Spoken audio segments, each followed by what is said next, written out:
afternoon with the Tuesday, September 2nd edition of the CBC Evening News. In our top story tonight, Prime Minister Frendel Stuart has shared his ideas on what's needed to combat some of the problems facing small island developing states. He was at the time chairing a discussion on sustainable economic development, part of the 3rd International Conference on SIDS in Samoa. He told countries that despite varying GDP and incomes, they share similar vulnerabilities. Multi-stakeholder partnerships for sustainable economic development will prove critical to enabling SIDS countries to cope with and adapt to climate change, the more so if the international community does not take decisive and timely action to slow, halt, and reverse the upward trajectory of greenhouse gas emissions. Without international support, particularly through partnerships, the cost of adaptation will in time prove increasingly burdensome on national treasuries of many small island developing states, further exacerbating macroeconomic and debt sustainability problems. Prime Minister Stuart says tackling youth unemployment is vital as it could ease many social problems, such as high levels of crime and violence in several countries. Many cities are also challenged by underemployment in rural areas as well as high urban unemployment. The two, combined with inadequate economic growth, have contributed to large-scale emigration of skilled labor, otherwise known as brain drain. However, one must also recognize the significant contribution of migrants' remittances to SIDS economic development. Well, prior to the conference, United Nations Secretary General Ban Ki-moon met with Prime Minister Stuart to discuss the Barbados Programme of Action that was established by UN General Assembly resolution during the Global Conference on the Sustainable Development of SIDS in Barbados in 1994. It remains the only internationally approved program specific to small island developing states, which has been collectively and unanimously endorsed by SIDS. The two leaders also discussed the upcoming climate summit to be held in New York on September 23rd. The acting Prime Minister says Barbadians must speak out against the high levels of crime on the island. Richard Seeley, who is acting for Prime Minister Frendel Stuart, who is away on official business, says the nation also has to find the root causes of the crime and deal with them directly. Mr. Seeley was speaking on the eve of the anniversary of the death of 6 young women killed when a Bridgetown store was firebombed and robbed. He says it appears a small segment of society believes violence is the answer to their problems. I believe that we need to reinforce our traditional values, which include the sanctity of human life and being our brother's keeper. We must all work together to find solutions to correct the situation which has the potential to erode the positive image of our country, which we have worked hard to build over several generations. In this regard, Mr. Seeley says he supports the request made by the September 3rd Foundation to observe a minute of silence tomorrow to remember the 6 victims of the Campus Trend tragedy. The occasion will also be used to remember the 28 people who lost their lives in violent acts since September 3rd last year. Barbados urgently needs a comprehensive population policy now that women are reportedly less inclined to have children. That's the view of outgoing Executive Director of the Barbados Family Planning Association, George Griffith. He says Barbadian women are today more career-driven and shy away from motherhood in light of the current economic situation. Speaking during a BFPA news conference, he said incentives for females should be considered to encourage them to have more children. What level of population growth do you need? How is this growth to be stratified? What are you going to do to encourage women to have more children?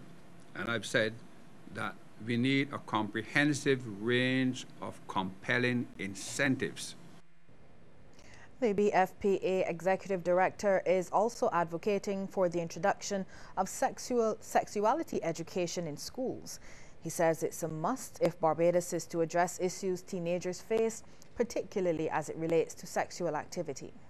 Comprehensive sexuality education, if introduced, will ensure that children are informed with good quality information.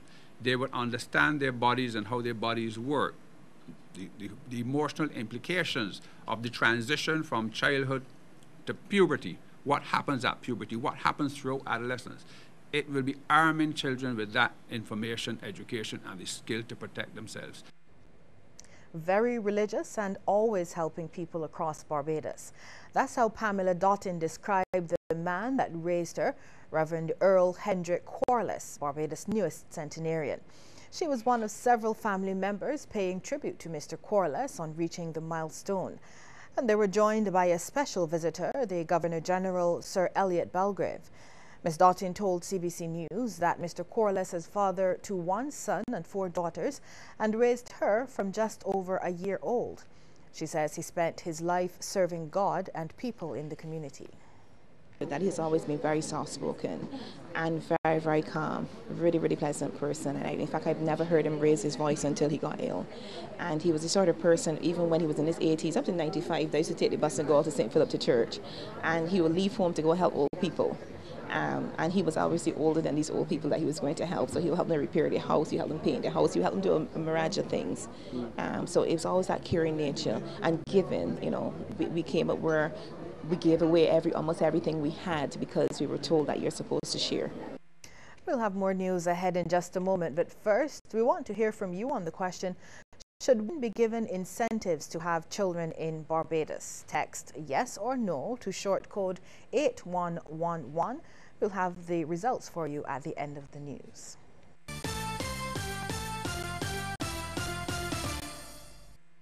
When you are feeling a little low, itching and scratching, and you feel the pain in your tummy. You may have worms, so tell your mommy. You may even feel a little queasy. Cause you may have a runny tummy. When you feel the pain in your tummy, you may have worms, so tell your mommy. Anyone can have worms. One dose of Centel eliminates most common intestinal worms. Deworm your family with Centel twice a year.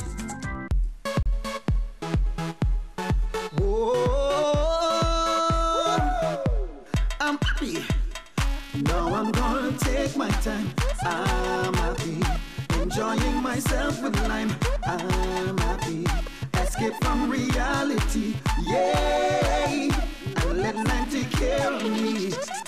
Oh, we're just happy and smiling. Doing almost anything. Having fun and just living. Oh, shopping, chilling, everything. Get Abby this summer with Barbados' largest 4G network, now upgraded for island-wide coverage. Activate any prepaid or postpaid data plan for a chance to win $1,000 each week. Check out lime.com or in-store for details.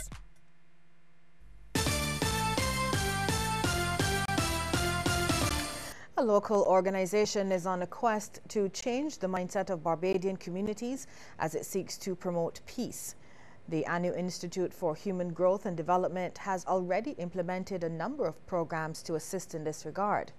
These include counseling, holistic healing, self-development study groups, and prison prevention and reform programs. Director and CEO Kwasin Seeley wants Barbadians to revert to the older problem-solving methods rather than resorting to violence. We have to again look at how we think, our methodology of solving problems. And again, we got to come out of the mindset that we have, go back to an old ancient way of solving problems that other people are using. And my God, and I say my God, who created heaven and the earth, with everything is partake of, we need to go into that mind. Therefore, we can say, not thou shalt not steal, thou shalt not murder, thou shalt not commit adultery. You tell children that, children who are doing it, we got to go back to the ancestral way of doing things where they say, I have not murdered, I have not fornicated. Mr. Seeley says efforts are on to lobby to have the capital Bridgetown designated as a city of peace. However, he says there is need for support from the masses. We need people who are tired of seeing violence, tired of seeing crime, people who want to see the children more respectful. We want people out there who have a plan, a solution to come on board with our peace initiative, that we can eventually make Bridgetown a city of peace. make every community a zone of peace. We want schools to be a zone of peace. You go into school, you shouldn't have to worry about bullying. Stop the bullying is not going to help. Saying the word stop the bullying, stop violence, say no to drugs. You need a program to deal with the minds of the people. You want a zone of peace. General Secretary of the Non-State Actors Reparations Commission, Reverend Buddy Larrier, is also on board with the peace drive. He wants parents, teachers and law enforcement to study a speech presented by Principal of the University of the West Indies, Professor Sir Hilary Beckles, in 2013. Google Professor Hilary Beckles' lecture, which she gave on the 23rd of August 2013 in St. Vincent. Once you Google that, it's an hour and a half in length. Everyone in Barbados who sit with their children or the teachers assign their children to do assignment, yes, on watching this video and then report on the video, half the problems we now have today can be addressed. It appears the National Conservation Commission's call for community groups and organizations to assist with cleaning up the sargassum seaweed on some beaches has not fallen on deaf ears. A group of 20 employees from the Serval hardware store took up the challenge over the weekend, targeting Cattle Wash Beach, directly opposite Barclays Park. Armed with rakes and a makeshift trailer, the group spent almost 5 hours cleaning up the area. Joel Jemmett told CBC the cleanup effort, which was his idea, coincided with the company's 30th anniversary.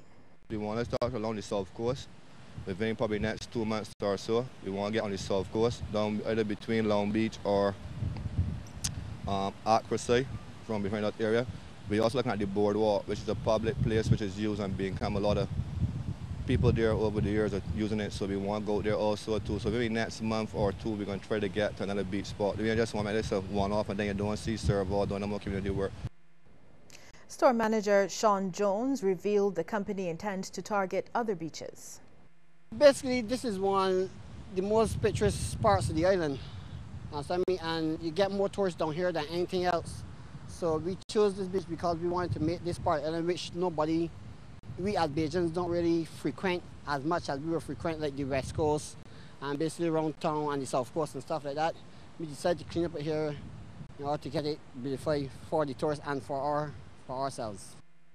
Well, last night we told you that the Barbados leg of the Ice Bucket Challenge raised just over $8,000 for the Challoner Creative Arts and Training Centre. Well, the efforts to raise funds have not ended, even though the challenge has. People who want to give are being encouraged to continue their donations. An account has been set up at the Broad Street branch of the Royal Bank of Canada. The number 4654281.